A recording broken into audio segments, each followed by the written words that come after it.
ముందుగా విశ్వగురువులకి, బ్రహ్మశ్రీ పితామహ పత్రిజీ సార్కి, అలాగే వంశీకిరణ్ గురువు గారికి హృదయపూర్వక ఆత్మ ప్రణామాలు.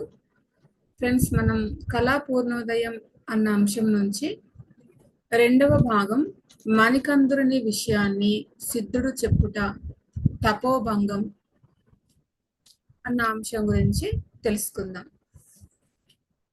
ద్వారకా నగరంలో శ్రీకృష్ణుని చూడటానికి శిష్యుడైనటువంటి మణికందుడితో కలిసి నారద మహర్షి ఆకాశ మార్గంలో వస్తూ ఉన్నాడు.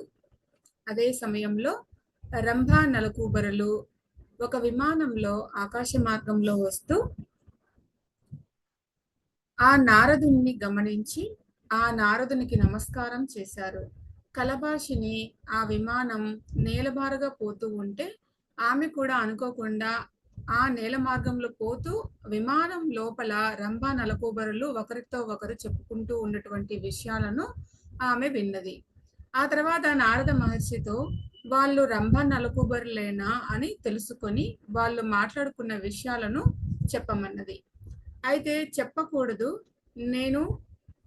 వాళ్ళు చెప్పకూడదు, నేను చెప్పకూడదు అని వాళ్ళు మాట్లాడుకున్నటువంటి సందర్భాన్ని, ఆ విషయాన్ని మాత్రం తెలియచెప్పాడు.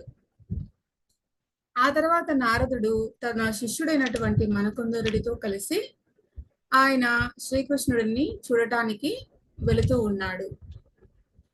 నారదుని వెనక వీణ మోసుకుంటూ శిష్యుడు మణికందుడు కూడా వెళ్ళాడు. నారదుని యొక్క రాకను గమనించి ఇప్పటి వరకు మనము ఫస్ట్ ఎపిసోడ్ అంతా కూడా మనం చెప్పుకున్నాము. ఇక నారదుడి యొక్క రాకను గమనించాడు శ్రీకృష్ణుడు. ఆశ్చర్యంగా చూసేటటువంటి వాళ్ళు, నమస్కారాలు చేసేటటువంటి వాళ్ళు, అలాగే ఎవరికి తగువులు పెట్టడానికి వస్తున్నాడా అని అనుకునే వాళ్ళు, రకరకాల వాళ్ళందరూ కూడా నమస్కారాలు చేస్తూ ఉన్నారు. వాళ్ళందరినీ కూడా ఆనందంగా దీవిస్తూ అలా శ్రీకృష్ణుని కొలువు కూటమిలో ప్రవేశించాడు నారదుడు. ఎప్పటికప్పుడు వింతగా కనిపించేటటువంటి వైకుంఠాన్ని తలపిస్తూ ఉన్నటువంటి శ్రీకృష్ణుని యొక్క మందిరాన్ని చూశాడు. ఆశ్చర్యంతో లోనికి ప్రవేశించాడు. దంతంతో చేసినటువంటి ఉయ్యాల బల్ల మీద కూర్చుని ఉన్నాడు శ్రీకృష్ణుడు. ఆ ఉయ్యాల బల్ల మీద కూర్చుని ఉన్నాడు. నారదుని యొక్క రాకను గమనించి తటాలున లేచి, స్వామి ఎప్పుడు ఆకాశంలోంచి నేరుగా దిగేవారు, మరి ఇవాళేమో ఇలా రావడం ఏదో విచిత్రంగా ఉందే అంటూ ఎదురు వెళ్ళి ఆనందంగా స్వాగత సత్కారాలు చేసి ఆహ్వానించి తీసుకువచ్చాడు. చకచక ఆ కొలువు కూటమిని ముగించుకొని అంతఃపురంలోనికి తీసుకువెళ్ళాడు. నారదుడిని అలాగే తన శిష్యుడైనటువంటి మణికందుడిని, ఇద్దరిని. అయితే అంతఃపురంలో లోపలికి ప్రవేశించడానికి మణికందుడికి వీలు లేదు కాబట్టి అందుకనే నారదుడి యొక్క వీణను మోసుకుంటూ కలభాషిని అంతఃపురంలోనికి వెళ్ళింది. శ్రీకృష్ణుడు ఆమెను చూసి, బేష్ బేష్, నేను ఎప్పటి నుంచో అనుకుంటూ ఉన్నాను, నీవు నారదుడికి శిష్యురాలివైతే ఎంతో బాగుంటుంది అని అన్నాడు శ్రీకృష్ణుడు ఆ కలభాషిని చూసి. సిగ్గుపడింది కలభాషిని. ముగ్గురు కూడా జాంబవతి ఇంటికి చేరారు. శ్రీకృష్ణుడు అంటూ ఉన్నాడు, ఓ జాంబవతి, తనకు గాన విద్య బాగా వచ్చినప్పటికీ కూడా తుంబురుడితో పోటీ పడాలి అనేటటువంటి ఉద్దేశంతో మన దగ్గర గాన విద్యను నేర్చుకోవడానికి వచ్చాడు నారదుడు. నీకు వచ్చినటువంటి విద్యనంతా కూడా ఇతనికి నీవు నేర్పాలి అన్నాడు కృష్ణుడు. జాంబవతి అంది, అలాగే తప్పకుండా నేర్పుతాను. అయితే ముందు నా విద్యలో ఏమైనా లోపాలున్నాయో, దోషాలున్నాయో వాటిని మీరు ఒకసారి పరికించి చూడండి అంటూ అద్భుతంగా పాడి వినిపించింది జాంబవతి. ముగ్ధుడయ్యాడు శ్రీకృష్ణుడు. ఏ విషయంలోనూ ఏ మాత్రం కూడా ఏ దోషము, ఏ పొరపాటు, ఏ కొరత లేదు.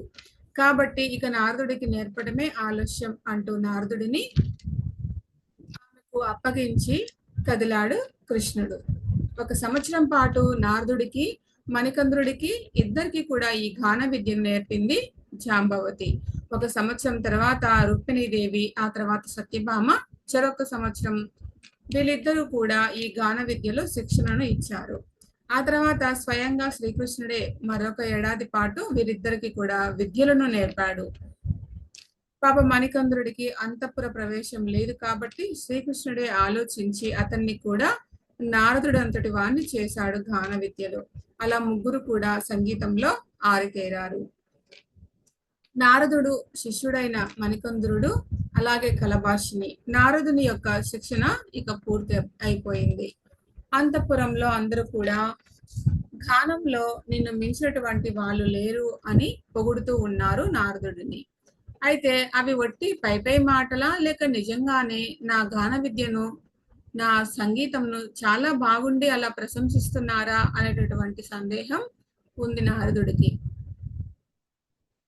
మరి నారదుడికి సందేహం వచ్చిన సంగతిని తెలుసుకున్నది కలభాషిని.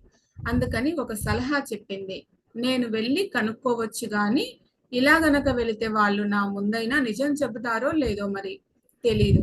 కాబట్టి స్వామి, నాకు ఏ స్త్రీల రూపం కావాలి అంటే ఆ స్త్రీల రూపం ధరించేటటువంటి వరం నాకు ఇస్తే నేను వాళ్ళ స్త్రీల ఇష్ట సకులైనటువంటి రూపాలను ధరించి వాళ్ళ దగ్గరకు వెళ్ళి వాళ్ళు నిన్ను నిజంగానే ప్రశంసిస్తున్నారా, లేక ఊరకనే పై మాటలకు పొగుడుతూ ఉన్నారా తెలుసుకొని వచ్చి మీకు చెబుతాను అన్నది కలభాషిని నారదుడితో. అయితే కలభాషిని ఆలోచనలలో లోపల ఇంకొకటి ఉన్నది. నిజంగా ఇది కాదు ముఖ్యం ఆవిడకి. ఈ వరం గనక నారదుడు తనకు ప్రసాదించినట్లయితే తాను రంభ రూపాన్ని ధరించి నలకూబరుడిని కలవాలని ఆమె అసలైనటువంటి ఆలోచన లోపల. అయితే నారదుడు మనకు కావలసింది ఇదే కదా అని అనుకొని ఆనందంగా అలాగే అని చెప్పి వరం ఇచ్చాడు ఆ కలభాషినికి. కలభాషిని రకరకాల ఇష్టసకుల వేషాల్లో వెళ్ళి జాంబవతి, రుక్మిణి, సత్యభామ వాళ్ళందరూ కూడా నారదుడి ఆ సంగతి ఏంటి, ఏం చెప్పుకుంటున్నారో, నారదుడి యొక్క సంగీతాన్ని గురించి ఏమని అనుకుంటున్నారో తెలుసుకొని వారంతా నిజంగానే నారదుని యొక్క గాన విద్యను మెచ్చుకుంటూ ఉన్నారు అని తెలుసుకొని ఆ విషయాన్ని నారదునికి తెలియచేసింది. నారదుడు ఎంతో సంతోషించాడు. అమ్మాయి, నీవు ఇదివరకు కోరుకున్నటువంటి వాణ్ణి నలకూబరుడిని, నలకూబరుడి రూపంలో ఉన్నటువంటి వాడిని కలుస్తావు పో అని దీవించి పంపాడు. ఈ మాటను మనం చాలా జాగ్రత్తగా గమనించాలి. ఏమన్నాడు? నలకూబరుడి రూపంలో ఉన్నటువంటి వాణ్ణి కలుస్తావు అన్నాడు. కాబట్టి ఇది చాలా గుర్తు పెట్టుకుందాము. ఎందుకంటే ముందు ముందు చాలా కాంప్లికేషన్స్ వస్తాయి. అందుకోసమే ఇది మనం గుర్తు పెట్టుకుందాం. ఈ మాట విని కలభాషిని ఇక వెళ్ళిపోయింది. ఇక నారదుడు, మణికంద్రుడు కొంత దూరం వెళ్ళిన తర్వాత నారదుడేమో ఒకవైపు, మణికంద్రుడేమో నారదుడి యొక్క ఆదేశంతో తీర్థయాత్రలకు వెళ్ళాడు. ఇప్పుడు కలభాషిని విషయానికి మనం వద్దాం. ఇది వరకులా కొలవకూటముకి వెళ్ళడం తగ్గిపోయింది. గానాభ్యాసం కూడా తగ్గిపోయింది. నలకూబరుడి మీద బాగా గాలి మళ్ళింది. అతని దగ్గరికి వెళ్ళే దారి ఏమిటో ఆమెకి తెలియటం లేదు. ఇంతకీ నలకూబరుడు ఎక్కడున్నాడో కూడా ఆవిడకి తెలియదు. కాలం గడిచిపోతా ఉన్నది. ఒక రోజున కలభాషిని తన యొక్క మేడకి వెనక భాగంలో ఉన్నటువంటి పూల తోటలోకి వెళ్ళింది. తన యొక్క చెలులతో కలిసి అందరితో. ఇంకా ఏమి తోచక ఆవిడ అక్కడికి వెళ్ళింది. మరి అంతలో సింహవాహనంపై ఆకాశం నుంచి తటాలున ఒక సిద్ధుడు దిగాడు. ఈ మొదటి ఆశ్వాసం, దీని పేరు సిద్ధుడి యొక్క ప్రవేశం. అంతవరకే ఇది మొదటి ఆశ్వాసం. అందుకని ఇప్పుడు సిద్ధుడు ప్రవేశిస్తున్నాడు. ఎలా ఉన్నాడు సిద్ధుడు అంటే, బూడిద పూసుకొని ఉన్నటువంటి శరీరం, యోగదండాన్ని ధరించి ఉన్నాడు. చిన్న జడలు, పుస్తకము, నారబెత్తము, ఒక వీణ, గంజాయి గొట్టము. ఇది అతని యొక్క అవతారము. ఆశ్చర్యంతో వెళ్ళి కలభాషిని మర్యాద చేసింది అతడికి. ఎందుకంటే ఆకాశం నుంచి సింహవాహనం మీద వస్తూ ఉన్నాడు కాబట్టి ఈయన చాలా గొప్పవాడై ఉంటాడు అనేటటువంటి భావనతో వెంటనే కుశల ప్రశ్నలు కుప్పించాడు సిద్ధుడు. ఎప్పటి నుంచో ఎరిగి ఉన్నటువంటి దగ్గరి చుట్టంలా మాటలు కలుపుతూ ఉన్నాడు. ఆమెకు సంబంధించిన విషయాలు అన్ని తెలిసినట్టుగానే మాట్లాడుతూ ఉన్నాడు. అలా మాట్లాడుతూ అడుగుతూ ఉన్నాడు, ఓ కలభాషిని, నారదుడు ఈ మధ్య ఇటువైపు రావడం లేదు కదా? ఇంకేం పని లేక నీ మనసు పూర్తిగా నలకూబరుడి మీదే ఉండిపోయింది. అయినా తాను వెళ్ళేటప్పుడు నారదుడు నీ కోరిక తీరేటట్లుగా దీవించాడు కదా, ఆయన మాట తప్పకుండా జరిగి తీరుతుంది, నీకేం బెంగ అక్కర్లేదు. ఇక అసలు విషయానికి వస్తే, ఈ ప్రపంచంలో నాకు నచ్చినటువంటి గానాలు ఇద్దరివే. ఒకటేమో మణికంద్రుడిది, రెండవదేమో నీది. కానీ ఈ మధ్య మణికంద్రుడు తపస్సులోకి దిగడం వలన ఆయన పాడటం అనేది మానేశాడు. నీవైనా కాసేపు వీణ వాయించి నా చెవులకు తుప్పు వదిలిస్తావని ఇటువైపుగా వచ్చాను అన్నాడు ఆ సిద్ధుడు. అతని అతను మాట్లాడేటటువంటి ప్రతి మాటకి కూడా ఆశ్చర్యం కలుగుతోంది కలభాషినికి. ఎందుకంటే మణికంద్రుడు సంగతి చెబుతున్నాడు, నారదుడి విషయము చెబుతున్నాడు. నారదుడు ఇప్పుడు తపస్సు చేసుకుంటూ ఉన్నాడు అని చెబుతున్నాడు. అతను గానంలో దిట్ట అని చెబుతున్నాడు. మణికంద్రుడు ఇప్పుడు తపస్సు చేసుకుంటున్నాడు. మరి గానంలో దిట్ట అని చెబుతున్నాడు. తాను కూడా గానంలో దిట్ట అని చెప్తున్నాడు. అన్ని విషయాలు బాగా ఎరిగిన మనిషిలా మాట్లాడుతూ ఉన్నాడు. అందుకే ఆమెకి చాలా ఆశ్చర్యం వేస్తా ఉంది. అసలు ఎవరు ఇతను? ఇంత రహస్యమైనటువంటి విషయాన్ని, ఎవరికీ తెలియని విషయాలు ఇతనికి ఎలా తెలుసు అని అనుకుంటూ ఉంది మనసులో. ఇక రెండవ ఆశ్వాసం ప్రారంభమవుతూ ఉంది. ఇది మణికంద్రుడి యొక్క తపోభంగం అనే పేరుతో ఉంటుంది ఈ ఆశ్వాసం. ఇప్పుడు కలభాషిని ఆ సిద్ధుడితో అంటూ ఉన్నది, అయ్యా, మీకేదో గొప్ప శక్తులు ఉన్నట్లుగా నాకు అనిపిస్తూ ఉన్నది. నీవు కపిల ముని లాంటి గొప్ప సిద్ధుడు అన్నా అయి ఉండాలి, లేకపోతే స్వయంగా దేవాది దేవుడివై అయి ఉండాలి. మీ పేరేంటో, మీ విశేషాలేమిటో నాకు తెలుసుకోవాలని కుతూహలముగా ఉన్నది, వినిపించండి అన్నది. అప్పుడు సిద్ధుడు అంటున్నాడు, నా పేరు మణిస్తంభుడు. నీవు చెప్పిన వాళ్ళల్లో ఎవరిని కాను, నేను కేవలము మామూలు సిద్ధుడిని అన్నాడు. అప్పుడు కలభాషిని అంటున్నది, నీ మాటలు ఒక్కొక్కటి వింటుంటే నాకు మతిపోతూ ఉన్నది. ఇన్ని విషయాలు మామూలు సిద్ధుడికి ఎలా తెలుస్తాయి? మరొక విషయం కూడా ఉంది. మీరు ఇందాక మణికంద్రుడు తపస్సు చేస్తూ ఉన్నాడు, అందుకే గానం మానేశాడు అన్నారు. అసలు అది ఎలా జరిగిందో తెలుసుకోవాలి అనుకుంటున్నా. ఆ మణికంద్రుడు మీకు ఎలా తెలుసు? అతడు తపస్సు చేసుకుంటున్న విషయం మీకు ఎలా తెలుసు? దీన్ని నేను గ్రహించాలనుకుంటున్నా మీ నుండి అన్నది కలభాషిని. అప్పుడు సిద్ధుడు అంటున్నాడు, అమ్మాయి, నాకు దూరదృష్టి, దూరశ్రవణ శక్తులు ఉన్నాయి. అందువల్ల నేను ఉన్న చోటనే కదలకుండా ఉండి ఈ లోకంలో జరిగే అన్ని విషయాలు కూడా తెలుసుకోగలుగుతాను. ఎవరెవరు ఎక్కడెక్కడ ఏం మాట్లాడుతూ ఉన్నది కూడా నేను వినగలుగుతాను.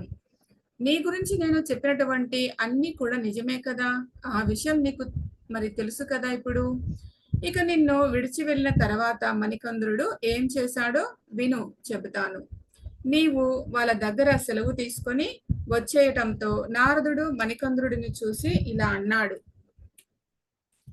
శిష్య, నీవు నేర్చుకున్నటువంటి సంగీతానికి న్యాయం జరగాలి అంటే నీవు చేయవలసినటువంటి పని ఒకటి ఉన్నది. అదేంటి అంటే ఎప్పుడు కూడా నీవు శ్రీ మహావిష్ణువుని కీర్తిస్తూ పాడుతూ ఉండడమే. సంగీతం కంటే ఆయనకు ఇష్టమైనది మరొకటి లేదు. అందుకే నేను తుంబురుడు, విషావసువు, చివరికి ఆ సరస్వతీదేవి కూడా ఎప్పుడు ఆ విష్ణుమూర్తిని కీర్తిస్తూ ఉండటంలో ఉంటాము. నిజంగా నీ అదృష్టం కాకపోతే స్వయంగా శ్రీకృష్ణుడు అంతటి వాడు తనకి తానుగా నీకు సంగీతం నేర్పుతాడా? కాబట్టి నీవు ఆ విద్యని సరైనటువంటి విధంగా వాడుకో, నీ కోరికలు తీరుతాయి. ఇక నేను వెళ్ళి స్వర్గలోకంలోనో, బ్రహ్మలోకంలోనో, కైలాసంలోనో, లేక ఈ గొడవంతా మొదలైనటువంటి వైకుంఠంలోనో నేను మదమెక్కి మెరిసిపడుతూ ఉన్నటువంటి ఆ తుంబురుని గాన విద్యల్లో అతన్ని ఓడించి నా కష్టానికి ఫలితం దక్కించుకోవాలి అన్నాడు నారదుడు. అంటే నారదుడు చెప్పినటువంటి మాట ద్వారా ఈ కథ అంతటికి మూల కారణం అయినటువంటి చోటు ఆ శ్రీ మహావిష్ణువు యొక్క వైకుంఠం. శ్రీ మహావిష్ణువు ఆ లోకంలోని వైకుంఠం అది అన్నాడు కనుక అక్కడ ఏదో జరిగి ఉంటది అని గ్రహించాడు మణికందరుడు. అలా గ్రహించి కుతూహలంతో అంటున్నాడు, అంటే తుమ్మురుడికి నీకు ఏదో పోటీ ఉన్నదన్నమాట, నాతో ఎప్పుడు చెప్పలేదే అన్నాడు. దానికి నారదుడు జరిగినటువంటి విషయాన్ని ఇలా చెప్పుకొస్తూ ఉన్నాడు. ఇదే మొదటి ఫ్లాష్ బ్యాక్ ఇక్కడ ఈ ప్రబంధంలో. ఒకనాడు వైకుంఠంలో విష్ణువు కొలువు తీరి ఉన్నాడు. దేవతలు, మునులు, యోగులతో మరి సభ అంతా కూడా నిండి ఉన్నది. నేను, తుంబురుడు, విశ్వావసువు మొదలైన వారందరూ కూడా వీణాధారులమై అందరము అక్కడ చేరుకున్నాము. విశ్వక్సేనుడేమో బెత్తం పట్టుకొని సభను అదుపు చేస్తూ ఉన్నాడు. దివ్యమైనటువంటి నాట్యం చేస్తూ ఉన్నారు. అంతలో మెరుపు తీగగా మేఘాల మధ్యలో లక్ష్మీదేవి అక్కడకు వచ్చింది. ఆమె అలా కనిపించడంతో, లేదా సభని అదుపు చేసేటటువంటి వాళ్ళు బెత్తంతో జనాన్ని బాధిస్తూ ఉంటే, బ్రహ్మదేవుడు శివుడు లాంటి వారి దూరంగా పారిపోతూ, ఇక మాలాంటి వాళ్ళ విషయము ఇక చెప్పాలా, వాళ్ళే పారిపోతూ ఉంటే మరి తల ఓ దిక్కుకైతే పరిగెత్తాము. ఇంతలో ఎవరో వచ్చి, ఓయ్ తుంబురుడా ఎక్కడున్నావు, ఇలా రావయ్యా అని అతన్ని లోపలికి తీసుకొని పోయారు. మరి అతన్ని ఎందుకు పిలుచుకుపోయారు అని అందరూ కూడా చెవులు కొరుకుంటూ ఉన్నారు. అంతలో ఎవరో అక్కడ అన్నారు, ఎందుకేమిటి, విష్ణుమూర్తి లక్ష్మీదేవి తుంబురుడి చేత ప్రత్యేకంగా పాడించుకోవటం కోసమని అతన్ని తమ దగ్గరికి తీసుకువెళ్లారు అని చెప్పాడు. నాకు మనస్సు భగ్గుమంది. కొంతసేపటికి తుంబురుడు బయటకు వచ్చాడు. ఇప్పుడు అతడు ఒంటి నిండా మెరుపు పూతతో, మెడలో కొత్త పతకము, భుజాన నూతన వస్త్రాలు, అందరూ అతని చుట్టూ చేరి పొగడటము నాకు ఒళ్ళు మండిపోయింది. తగుదునమ్మా అని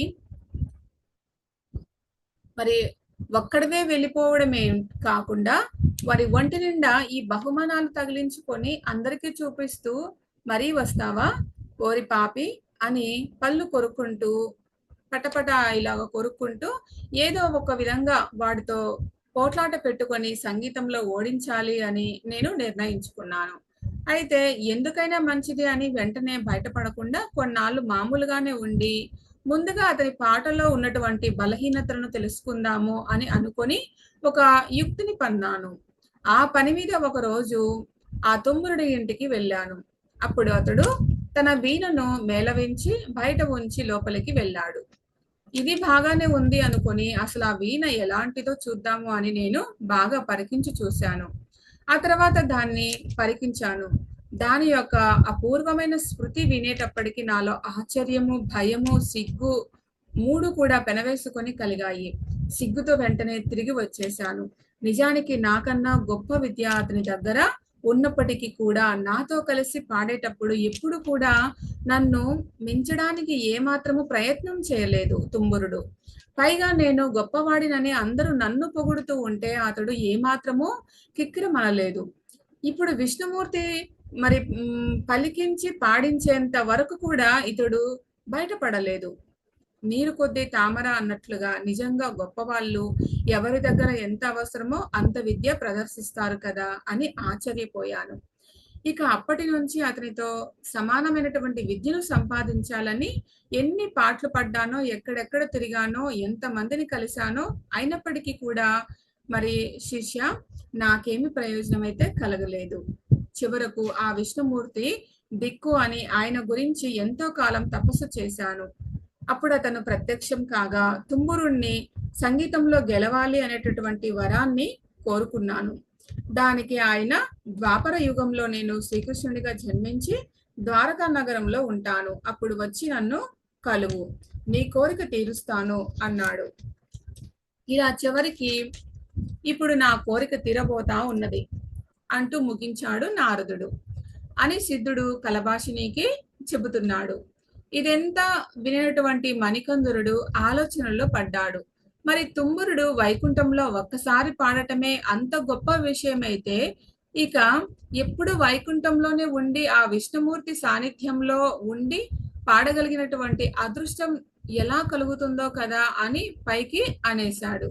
ఆ మాటతో నారదుడికి ఎక్కడ లేని ఉత్సాహం వచ్చేసింది. భేష్ భేష్, నీకు ఈ ఆలోచన రావడమే బ్రహ్మాండంగా ఉంది. సామాన్యంగా ఎంత చదివి ఎంత తెలుసుకున్నానో అనేటటువంటి వాళ్ళైనా వెర్రి కుదిరింది. రోకలి తటాలు నా చుట్టుమున్నట్లుగా మళ్ళీ వీళ్ళని కొలువు కూటనికి తయారవుతూ ఉంటారు. మరి అలా కాకుండా వైకుంఠంలోనే విష్ణుమూర్తిని పూజిస్తూ ఉండాలి అనే అంటే పెద్దవాళ్ళ నుంచి నేను విన్నటువంటి ఒక ఆలోచన నీకు చెబుతాను విను. అదేమిటి అంటే శక్తి కొద్దీ కృష్ణార్పణం, మంచి పనులు చేస్తూ ఉండాలి. అలాగే చెడ్డ పనులు ఎప్పుడు కూడా చేయకుండా ఉండాలి. విష్ణుమూర్తి మీద అనన్యమైనటువంటి భక్తి ఉండాలి. ఆయన యొక్క భక్తులతో స్నేహం చేస్తూ ఉండాలి. ఆయన వెలిసినటువంటి దివ్య క్షేత్రాలను దర్శిస్తూ ఉండాలి. బ్రహ్మచర్యము, తపస్సు, వైరాగ్యము వీటిల్లో కొన్నిటినైనా సరే నువ్వు పాటించడం చాలా ముఖ్యము. అప్పుడు మాత్రమే విష్ణు యొక్క దర్శనం మనకు లభిస్తుంది అన్నాడు. అని ఈ నారదుడు ఒక మణికందురా, ఓ మణికందురా, నీవు నీకున్నటువంటి గొప్ప సంగీత విద్యతోటి తిరుపతి, శ్రీరంగం ఇలాంటి క్షేత్రాలలో విష్ణు సంగీత సంకీర్తనలు చెయ్యి. నీకు శుభం జరుగుతూ ఉంటుంది. తిరుపతి, శ్రీరంగం లాంటి పుణ్యక్షేత్రాల్లో విష్ణు కీర్తనలు నువ్వు చెయ్యి అని చెప్పి ఆ ఉద్రేకంతో పులకరిస్తూ కృష్ణుని గురించి పాడుతూ ఆడుతూ తన్మయత్వంగా అలా వెళ్ళిపోయాడు. అది చూసినటువంటి మణికందుడు కూడా ఆహా, ఈ నారదుడు ఎంత అదృష్టవంతుడో కదా, ఇతనికి ఎంత భక్తి అని అనుకొని అతను దూరం వెళ్లే వరకు అతన్నే చూస్తూ నిలబడి ఇక తాను కూడా తీర్థయాత్రలకు బయలుదేరాడు మణికందుడు. అలా వెళ్ళినటువంటి మణికందుడు యమునా నదిని చూశాడు. అక్కడ కూర్చొని విష్ణుమూర్తి గురించి గొప్పగా పాడాడు. ఆ తర్వాత మధుర, హరిద్వారము, సాలగ్రామ పర్వతము, భద్రికావనము, నైమిషారణ్యము, కురుక్షేత్రము, ప్రయాగ, కాశీ, అయోధ్య, గంగా సంగమం చూసి అన్ని చోట్ల స్నానాలు, దానాలు చేశాడు. సముద్రం ప్రక్కనే ఉన్న నీలాచలానికి వెళ్ళి అక్కడ ఇంద్రజోమనం అనేటటువంటి సరస్సులో రోహిణి కుండంలో స్నానం చేశాడు. గానంతో జగన్నాథుణ్ణి కొలిచాడు. ఆ తర్వాత శ్రీకూర్మం, సింహాచలం, అహోబిలం వెళ్ళి అక్కడ దర్శనం చేసుకుని అక్కడ నుంచి తిరుపతికి చేరుకున్నాడు. అక్కడ మహిమాన్వితమైనటువంటి స్వామి పుష్కరిణిలో స్నానం చేశాడు. వరాహమూర్తిని కొలిచాడు.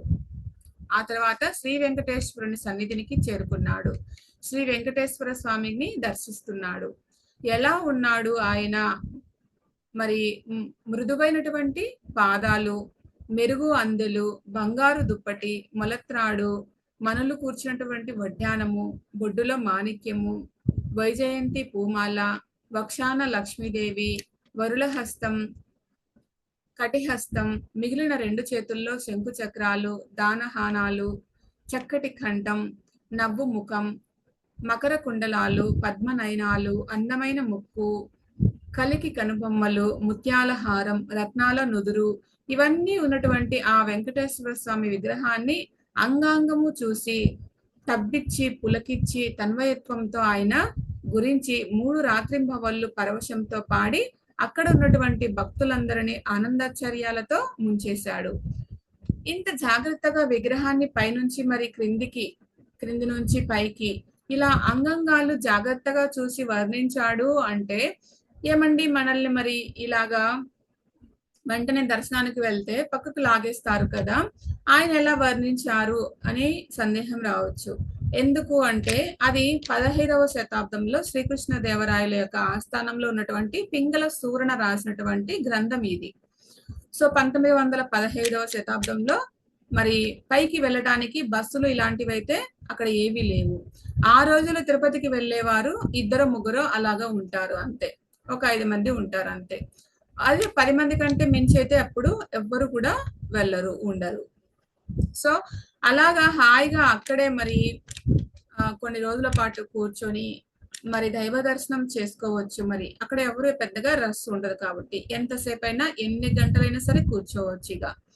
అందుకనే ఈ రకంగా వర్ణన అనేటటువంటిది కూడా మనకు పింగళి సూరణ తన యొక్క గ్రంథంలో అందించడం జరిగింది. తిరుపతి నుంచి కాంచీపురము అక్కడికి వెళ్ళి ఏకాంబరనాథుని కామాక్షి అమ్మవారిని సేవించాడు. ఆ తర్వాత వరదరాజ స్వామిని దర్శించి పాడి ఆనందించాడు. ఆ కాంచీపురం నుంచి సస్యశ్యామలంగా ఉన్నటువంటి చోళమండల మహాగ్రామాలు దాటుకుంటూ కావేరి తీరము చేరుకున్నాడు. కావేరిని పొగిడి మరి ఎంతెంతని వర్ణించలేని అద్భుతాలు ఉన్నటువంటి ఈ శ్రీలంకను చేరుకున్నాడు. పాటల్ని అశువుగా పాడి అక్కడున్నటువంటి రంగనాథుని సేవించి అక్కడి నుంచి తూర్పు కుంభకోణం వెళ్ళి విష్ణువుని కుబేశ్వరుని పూజించాడు. దర్భ సైన్యంలో శ్రీరాముణ్ణి కొలిచాడు. తర్వాత సేతువర్ణం వెళ్ళి రామేశ్వరుణ్ణి ఆరాధించాడు. అప్పటికి ఇంకా తృప్తి కలగకపోగా భక్తి ఆవేశంతో అక్కడికి పడమరగా దట్టంగా పెరిగి ఉన్నటువంటి పూల తోటలో కూర్చొని విష్ణువుని గురించి తపస్సు చేయటం ప్రారంభించాడు.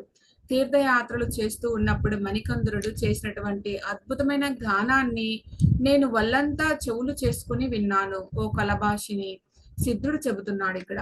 ఇది మొత్తము సిద్ధుడు చెబుతున్నటువంటి ఈ విషయం. ఇప్పుడు అతను తపస్సులో మునిగిపోవటం వల్ల నాకు ఆ అదృష్టం లేకుండా పోయింది. ఇదిగో ఇప్పుడు అతను పద్మాసనంలో కూర్చొని గొప్ప సమాధి అవస్థలో ఉన్నాడు. ఆ సిద్ధుడు అతని పేరు మణిస్తంభుడు. ఇక్కడ మనం జాగ్రత్తగా ఉండాలి. తపస్సులో కూర్చున్న అతని పేరు మణికందరుడు, ఈ సిద్ధుడి పేరు మణిస్తంభుడు. నారదుడి యొక్క శిష్యుడేమో మణికందరుడు, అతనేమో గంధర్వుడు. ఎందుకంటే మణికందరుడు మణిస్తంభుడు రెండు పేర్లు దగ్గరగా ఉంటాయి కాబట్టి పొరపాటు పడకుండా మనం ఉండాలి. మణికందరుడు ఏమో గంధర్వుడు, ఇతను నారదుని యొక్క శిష్యుడు, ఈ గ్రంథానికి కథానాయకుడు. మణిస్తంభుడేమో సిద్ధుడు, కథానాయకుడు కాకపోయినా కథలో ముఖ్యమైనటువంటి పాత్రధారి. ఈ రెండు పేర్లు కూడా జాగ్రత్తగా మనం గుర్తుపెట్టుకోవాలి. ఇక సిద్ధుడు చెప్పేటటువంటి కథ అంతా విని ఆశ్చర్యంతో మునిగిపోయింది కలభాషిని. అయితే మీ కళ్ళకట్టున ఇప్పుడు ఎదురుగా కనిపిస్తూ ఉన్నాడా అని అడిగింది నమ్మలేక. ఎందుకంటే మరి అతని విషయం అంతా చెప్పి ఇప్పుడు అతను తపస్సులో ఉన్నాడు, బాగా సమాధి స్థితిలో మునిగిపోయి ఉన్నాడు అని చెప్పాడు. ఇప్పుడు సమాధి స్థితిలో మునిగిపోతే ఆయనకి ఎలా తెలుస్తుంది అంటే అక్కడ ఉన్నదాన్ని కూడా చూస్తూ ఉన్నాడు అంటే నిజంగా చూస్తూ ఉన్నాడా, మరి అంత శక్తి ఉందా ఈయనకి అని కొంచెం సందేహంతో అడిగేస్తుంది. అప్పుడు సిద్ధుడు, నీకు అనుమానంగా ఉంటే నీ చెలికత్తెలను అవతలకి పంపించు. వాళ్ళు పక్కకు దూరంగా వెళ్ళిన తర్వాత వాళ్ళు ప్రవర్తన అంతా కూడా నేను కళ్ళకు కట్టినట్లుగా నేను వివరిస్తాను, చెబుతాను, తమాషా చూద్దువు గాని అని చెప్పి బలవంతంగా ఇద్దరు చెలికత్తెలను దూరంగా పంపించాడు. ఆ తర్వాత వాళ్ళు చేస్తున్న పనులు, వాళ్ళ యొక్క మాటలు అన్ని చెప్పి నిజమే అని అనిపించాడు కలభాషిని చేత. ఆ తర్వాత దగ్గర వాళ్ళని మరి ఆ దగ్గర వాళ్ళవి కూడా చెబుతాడా, మరి బాగా దూరంగా ఉన్న విషయాలే చెబుతాడా, దూరంగా విన్న వారి మాటలే తెలుసుకోగలడా అని నీకు అనుమానం రావచ్చు కదా కలభాషిని, కానీ అనుమానం తీర్చేటటువంటి దారి మాత్రం నాకు లేదు కదా అని కొంచెం బాధపడ్డాడు. అయితే అంతలోనే ఆ పక్కనే ఉన్న చెట్టు మీద ఉన్నటువంటి ఒక చిలుక నీవు మణికంద్రుడి యొక్క తపస్సు గురించి చెప్పినటువంటి దాంట్లో ఒక్క అబద్ధం కూడా లేదు అన్నది. ఆ చెట్టు మీద ఒక చిలుక ఉన్నది. ఆ చిలుక చెప్పింది, నీవు మణికంద్రుడి గురించి ఏమైతే చెప్పావో మరి ఇదంతా ఇందులో నువ్వు చెప్పిన దాంట్లో ఏ మాత్రం అబద్ధం లేదు అని. ఆశ్చర్యం పోయింది కలభాషిని. వెంటనే ఆ చిలుకతో అంటూ ఉంది, చాలా ఆశ్చర్యంగా ఉంది, నీవు ఎక్కడ నుంచి వచ్చావు, మరి అప్పుడు చెప్పింది నిజమని నీకెలా తెలుసు అని అడిగింది కలభాషిని. అడిగితే అప్పుడు ఆ చిలుక, అసలు నాటి స్వర్గంలో ఉన్నటువంటి ఆనందవనం శ్రీకృష్ణుడు, ఆ నందనవనము శ్రీకృష్ణుడు పారిజాత వృక్షాన్ని అక్కడ నుంచి ఇక్కడికి తీసుకువచ్చాడు కదా, ఆ స్వర్గం నుంచి ఆ తెచ్చేటప్పుడు మిగిలినటువంటి పక్షులన్నీ కూడా పారిపోయాయి. కానీ నా భార్య ప్రసవ సమయంలో ఉండటం వల్ల ఏమవుతుందో అదే అవుతుందిలే అని ఒక త్వరలో ఉండిపోయింది. పిల్లలు పెరిగి వాళ్ళకి ఈకలు వచ్చేదాకా తీసుకువెళ్ళటం వీలు కాక అక్కడ మరి అక్కడ తోటలు నందనవనంలో ఉండటం, నందనవనంలో ఉన్న తోటల కన్నా కూడా చాలా బాగా ఉన్నప్పటికీ కూడా మా అందరూ కూడా మరి అక్కడే ఉండటం వల్ల నేను అక్కడికి ఇక్కడికి రాకపోకలు సాగిస్తూ ఉన్నాను. అంటే నందనవనానికి ఇక్కడున్న తోటలకి రాకపోకలు నేను సాగిస్తూ ఉన్నాను. అలా ఇంతకు ముందు నేను నా భార్య దగ్గరికి వెళ్తూ ఉంటే అక్కడ మణికంద్రుడి యొక్క మాట వినిపడ్డది. ఏమిటో అని చెప్పి నేను ఆగాను. ఎందుకు అంటే ఇంతకు ముందే నేను అక్కడ నుండే వస్తున్న నా నందనవనము నుండి నా భార్యను చూడటానికి. నేను అలా వచ్చే ముందే ఇంద్రుడు, శచీదేవి ఇద్దరు కూడా నందనవనంలో ఉండగా చారుడు ఒక అతను వచ్చి, దేవరా, నేను ఉండే తోటలోకి ఒకడు వచ్చి కొన్నాళ్ళ నుంచి తపస్సు చేస్తూ ఉన్నాడు. ఇప్పుడు ఆ తపస్సు చాలా తీవ్ర రూపం ధరించి ఉంది. ఆ తోటలో చేసే తపస్సు 8 నెలల్లో సిద్ధిస్తుంది ఇక అని ఇంతకు ముందే నాకు మీరు చెప్పారు కదా గనుక జాగ్రత్తగా ఉండమని మీరు నన్ను సూచించారు గనుక ఆ విషయం మీకు చెబుదాము అని ఇలా వచ్చాను. ఎందుకంటే అతడు తపస్సు ప్రారంభించి చాలా కాలం అయ్యింది అన్నాడు చారుడు. ఇంద్రుడు కూడా అవునవును, అందుకే నేను నిన్ను అక్కడ ఉంచాను అని వెంటనే రంభను పిలిచి, ఓ రంభ, ఆ తపస్సు చేస్తూ ఉన్నది ఎవరో గాని నా సింహాసనం కోసమే కావచ్చు.